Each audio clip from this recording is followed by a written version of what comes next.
Leaning over, but still accessible. This was the brief period yesterday when there was the best chance of a mass rescue.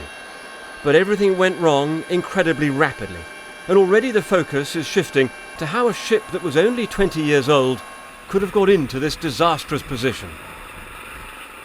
This should have been a routine journey from Incheon to the island of Jeju. The ferry does it twice a week, but yesterday morning, disaster struck. One theory is that the ship hit a rock.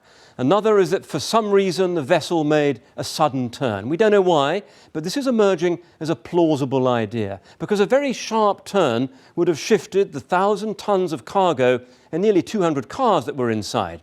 That would explain why the ferry started listing or leaning to one side.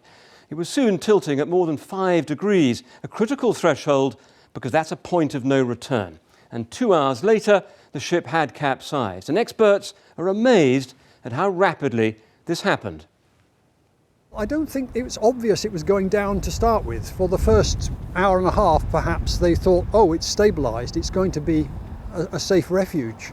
But they must have realised that water was flooding in through various openings high up in the structure. And once that starts, there's nothing that's going to stop it. This leaves a series of unanswered questions which will be raised by investigators and by the families of those who died. First, why was the evacuation so slow? The passengers were ordered to stay in place for an hour, probably to avoid making the listing of the ship any worse, but that left far too little time to get people off. Then, why were only 2 lifeboats launched? The ship had 46. Presumably the crew didn't realise how serious things were, or how quickly the ship would sink. And finally, why did the captain leave when he did? It's traditional for a captain to do everything to help others and then to be the last to abandon ship.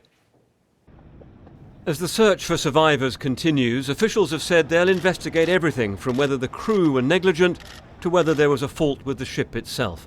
At a time when safety standards at sea are generally rising, there'll be interest around the world in working out exactly what went wrong. David Truckman, BBC News.